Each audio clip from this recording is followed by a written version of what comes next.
Assalamualaikum warahmatullahi wabarakatuh. Hai semua, bagaimana kabar kalian? Semoga kalian selalu sehat dan selalu dalam lindungan Allah Subhanahu wa Ta'ala. Perkenalkan, nama saya Zahira Aisyah Syafitri dari Prodi Pendidikan Fisika Universitas Jember.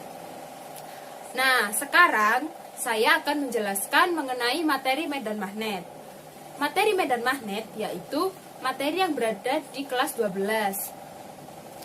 Dalam kehidupan sehari-hari, dapat kita jumpai manfaat dari medan magnet. Nah, yang pertama, motor listrik. Yang kedua, meteran listrik. Medan magnet itu sendiri terdiri dari 4 pokok bahasan. Yang pertama, magnet. Yang kedua, medan magnet. Yang ketiga, induksi magnet. Dan yang keempat yaitu gaya Lorentz atau gaya magnetik. Magnet adalah benda yang menghasilkan medan magnet berupa muatan yang bergerak. Nah, medan magnet itu sendiri memiliki sifat-sifat, yaitu yang pertama, memiliki kutub utara dan kutub selatan. Yang kedua, jika magnet itu dipotong-potong, maka kutub dari magnet tersebut memiliki sifat yang tetap. Yang di utara tetap di utara, dan yang di selatan tetap di selatan. Yang ketiga, yaitu dapat menarik benda ferromagnetik. Cara membuat magnet terdapat 3 cara. Yang pertama, digosok magnet secara searah. Kutub utara ada pada sisi kiri benda karena penggosokan dimulai dari kiri dan dengan sisi kutub utara. Yang kedua, ditempelkan dengan magnet lain. Kutub utara ada pada sisi kiri benda karena sisi kiri adalah tempat kutub selatan menempel. Yang ketiga, dililit kawat dan dialiri arus listrik DC. Kutub ditentukan dengan kaidah tangan kanan. Medan magnet adalah daerah di sekitar magnet yang masih dipengaruhi gaya tarik magnet. Oersted melakukan suatu percobaan, yaitu sebuah jarum magnet dialiri arus listrik. Nah, berdasarkan percobaan Oersted tersebut, dapat kita katakan bahwa ibu jari sebagai arah arus listriknya dan jari-jari ini sebagai arah dari medan magnet atau jarum magnet tersebut. Atau bisa saja kita sebut jari-jari ini sebagai arah dari medan magnet atau jarum magnet dan yang ibu jari sebagai arus listriknya. Sehingga dapat kita simpulkan bahwa arus listrik dapat mengalir di daerah medan magnet. Nah, selanjutnya yaitu flux magnetik. Flux magnetik adalah garis gaya magnet, yaitu visualisasi vektor medan magnet yang tidak pernah berpotongan dan memiliki kerapatan. Nah, kerapatan itu sendiri merupakan kekuatan dari medan magnet tersebut. Sifat-sifat dari garis gaya magnet itu ada 3. Yang pertama, garis gaya magnet yang paling kuat terdapat pada kutub-kutubnya. Untuk yang kedua, yaitu arah medan magnet menjauhi kutub utara dan mendekati kutub selatan. Untuk yang ketiga, yaitu kutub yang sejenis saling tolak-menolak dan kutub yang berlawanan jenis saling tarik-menarik. Nah, selanjutnya yaitu induksi medan magnet. Nah, induksi medan magnet adalah medan magnet yang ditimbulkan karena adanya arus listrik. Nah, berdasarkan hukum Biot-Savart, induksi medan magnet yaitu sebanding dengan kuat arus listrik. Nah, yang kedua yaitu sebanding dengan panjang elemen penghantar. Yang ketiga, berbanding terbalik dengan kuadrat jarak antara titik P dengan elemen penghantar L. Nah, yang keempat, induksi magnetik sebanding dengan sinus sudut apit theta antara arus listrik pada L dengan garis penghubung titik P dengan L. Yaitu induksi medan magnetik di berbagai keadaan. Yang pertama, induksi magnetik pada kawat berarus tak berhingga. Untuk mencari induksi magnetik pada kawat berarus tak berhingga, yaitu caranya B sama dengan mu 0I per 2 PA. B merupakan induksi medan magnetik. Mu 0 merupakan permeabilitas ruang hampa. Untuk yang I merupakan arus listrik.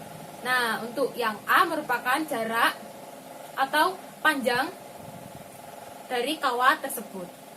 Selanjutnya yaitu induksi magnetik pada kawat berarus berhingga. Untuk mencari medan magnetik pada kawat berarus yang berhingga, yaitu B sama dengan mu 0I per 2 PA. Kemudian dikali dengan cos theta 1 ditambah dengan cos theta 2. Nah, selanjutnya yaitu induksi magnetik di pusat lingkaran. Cara mencarinya yaitu B sama dengan N dibagi dengan mu 0I per 2R. B merupakan induksi magnetik. N merupakan jumlah lilitan. Mu 0 merupakan permeabilitas ruang hampa. Besarnya yaitu 4pi dikali 10 pangkat 7 Wb per meter persegi. Kemudian untuk jari-jarinya yaitu dilambangkan dengan R. Satuannya meter. Nah, selanjutnya yaitu induksi magnetik pada sumbu penghantar melingkar di sumbu pusat lingkaran di titik X. Cara mencarinya adalah Bx sama dengan B0 sin pangkat 3 theta. Bx adalah induksi magnetik di titik X, sedangkan B0 merupakan induksi magnetik di titik 0 atau di titik O. Nah, kemudian untuk theta merupakan sudut yang terbentuk antara Bx dengan S. Apa itu S? S adalah jarak titik X ke keliling penghantar dengan satuan meter. Selanjutnya yaitu induksi magnetik pada solenoida. Terdapat dua. Nah, yang pertama, induksi magnetik pada pusat solenoida. Caranya yaitu B sama dengan mu 0 I N per L. N merupakan lilitan. Nah, selanjutnya yaitu induksi magnetik solenoida, namun pada ujung-ujung solenoidanya. Cara mencarinya yaitu B sama dengan mu 0 IN dibagi dengan 2L. Nah, selanjutnya yaitu pembahasan gaya Lorentz. Apa ada yang tahu gaya Lorentz itu apa? Gaya Lorentz merupakan gaya yang timbul pada muatan yang bergerak di dalam medan magnet. Muatan yang bergerak itu adalah arus listrik. Jadi arus listrik yang bergerak pada daerah medan magnet akan timbul suatu gaya Lorentz. Dalam menentukan gaya Lorentz, kita menggunakan kaidah tangan kanan. Ini ya tangan kanan. Untuk telapak tangan itu sebagai arah dari gaya Lorentz. Nah, untuk yang jari-jarinya atau 4 jari ini itu sebagai medan magnetnya. Untuk ibu jari sebagai arah arus listrik. Kenapa kok ini sebagai arah gaya Lorentz?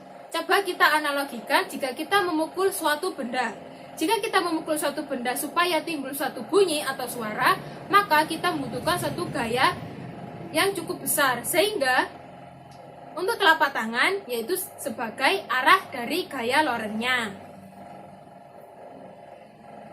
Lorentz pada kawat berarus medan magnet. Ketika arus listrik dialirkan pada daerah medan magnet, maka arah gaya Lorentz-nya tegak lurus dengan arah medan magnet. Seperti pada gambar yang sudah saya sajikan. Nah, dalam mencari gaya Lorentz pada kawat berarus, yaitu pada dasarnya F sama dengan B dikali I dikali dengan L. Namun, jika membentuk sudut, yang membentuk sudut adalah antara medan magnet dengan arah arus listriknya. Kalau membentuk sudut, jadi F sama dengan B I dikali L dikali dengan sin theta. B merupakan induksi magnetik atau medan magnetnya. Untuk I merupakan arus listrik dan L merupakan panjang kawatnya Nah, untuk sin theta merupakan sudut yang terbentuk antara medan magnet dengan arah arus listriknya. Nah, satuan dari gaya Lorentz yaitu Newton. Nah, selanjutnya yaitu gaya Lorentz pada dua kawat berarus. Jika arah arus listrik pada dua kawat tersebut memiliki arah yang saling sama, maka gaya Lorentz-nya akan saling tarik-menarik. Namun, jika arah arus listriknya saling berlawanan, maka gaya Lorentz-nya akan saling tolak-menolak. Lorentz pada dua kawat berarus. Sebelumnya, kita telah memiliki persamaan medan magnet, yaitu B sama dengan mu0 dikali dengan I dibagi dengan 2πa. Medan magnet pada kawat yang pertama yaitu sebesar B1. B1 sama dengan mu0 dikali dengan I1 dibagi dengan 2πa. Kawat pertama memiliki arus sebesar I1. I1 akan menghasilkan medan magnetik, sehingga kawat I2 yang memiliki jarak sebesar A dari kawat I1 menerima medan dari I1. S1 dibagi dengan L1 sama dengan B1 dikali dengan I2 sin theta. Nah, sin 90 karena medan magnet tegak lurus dengan I. Sin 90 adalah 1. Kemudian persamaan medan magnetnya yaitu mu0 dikali dengan I1 dibagi dengan 2πa dimasukkan ke persamaan F1 dibagi dengan L1 sama dengan B1 dikali I2 dikali sin theta, sehingga menjadi F1 dibagi L1 sama dengan mu0 dikali I1 dikali I2 dibagi dengan 2πa. Untuk kawat yang kedua memiliki medan magnet sebesar B2. B2 adalah atau sama dengan mu0 dikali dengan I2 dibagi dengan 2πa. Kawat kedua memiliki arus sebesar I2. Nah, untuk yang I2 akan menghasilkan medan magnetik.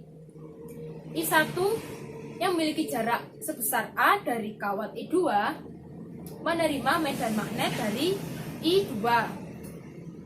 F2 dibagi dengan L2 sama dengan B2 dikali dengan I1 dikali dengan sin theta. Sin theta theta yang terbentuk yaitu sebesar 90 derajat. Mengapa? Karena medan magnetik tegak lurus dengan I, sehingga sin 90 adalah 1. Nah, persamaan medan magnet B2 kita masukkan, sehingga menjadi F2 per L2 sama dengan mu0 dikali dengan I1 dikali dengan I2 dibagi dengan 2πa. Sin theta itu kan tadi sudah kita ketahui yaitu sebesar 1. Sehingga 1 dikali dengan mu0 dikali I1 dikali I2 dibagi dengan 2πa, maka hasilnya tetap mu0 I1 I2 dibagi dengan 2πa. Sehingga persamaan untuk gaya Lorentz pada kawat arus yang kedua yaitu F2 dibagi dengan L2 sama dengan mu0 dikali dengan I1 dikali dengan I2 dibagi dengan 2πa. Nah, dalam mencari gaya Lorentz pada kawat berarus yaitu pada dasarnya F sama dengan B dikali I dikali dengan L. Namun jika membentuk sudut, nah yang bentuk sudut adalah antara medan magnet dengan arah arus listriknya. Kalau membentuk sudut, jadi F sama dengan B I dikali L dikali dengan sin theta. B merupakan induksi magnetik atau medan magnetnya. Untuk I merupakan arus listrik dan L merupakan panjang kawatnya. Nah, untuk sin theta merupakan sudut yang terbentuk antara medan magnet dengan arah arus listriknya. Nah, satuan dari gaya Lorentz yaitu Newton. gaya Lorentz pada muatan yang bergerak. Muatan Q bergerak dengan kecepatan sebesar V. Nah, sedangkan I sendiri yaitu muatan persatuan waktu. Sehingga gaya Lorentz dapat ditentukan F sama dengan B dikali dengan I dikali dengan L dikali dengan sin theta. I sendiri itu tadi kan sama dengan Q per T atau muatan persatuan waktu. Dimasukkan pada persamaan F sama dengan B dikali I dikali L dikali sin theta, sehingga menjadi F sama dengan B dikali dengan Q per T dikali L dikali dengan sin theta. Lintasan membentuk dalam selang waktu tertentu memiliki suatu kecepatan. Jadi jika muatan yang bergerak memiliki suatu jarak. Nah, jika muatan itu dapat bergerak, otomatis pasti memiliki kecepatan. Kecepatan itu sendiri adalah L per T. Nah, persamaannya menjadi F sama dengan dikali dengan B dikali dengan Q dikali V dikali dengan sin theta. Nah, F adalah gaya Lorentz memiliki satuan Newton. Untuk theta yaitu sudut yang terbentuk antara V dengan B. Q merupakan besar muatan yang bergerak dengan satuan kolom. Untuk V merupakan kecepatan dari muatan yang bergerak tersebut. Satuannya adalah meter per sekon. Lintasan partikel yang bergerak tegak lurus dengan garis medan. Nah, partikel yang bergerak tegak lurus dengan garis medan atau dengan medan magnetik dapat ditentukan bahwa gaya Lorentz selalu tegak lurus terhadap kecepatan. Nah, gaya Lorentz pada lintasan yang bergerak yaitu kita sebut sebagai gaya sentripetal. Nah, untuk gaya Lorentz pada muatan yang bergerak, kita dapat menggunakan hukum 2 Newton. Bagaimana caranya? Caranya yaitu sigma F ke pusat sama dengan M dikali A. M itu apa? Massa. A itu apa? Percepatan. Nah, persamaan F sendiri kita tadi sudah punya ya, yaitu B dikali dengan Q dikali dengan V dikali dengan sin 90 sama dengan M dikali dengan V pangkat 2 dibagi dengan R. R sama dengan M dikali V dibagi dengan B dikali Q. Sekian penjelasan materi medan magnet. Terima kasih telah melihat video pembelajaran ini. Mohon maaf atas segala kekurangannya. Semoga video pembelajaran ini dapat bermanfaat. Wassalamualaikum warahmatullahi wabarakatuh.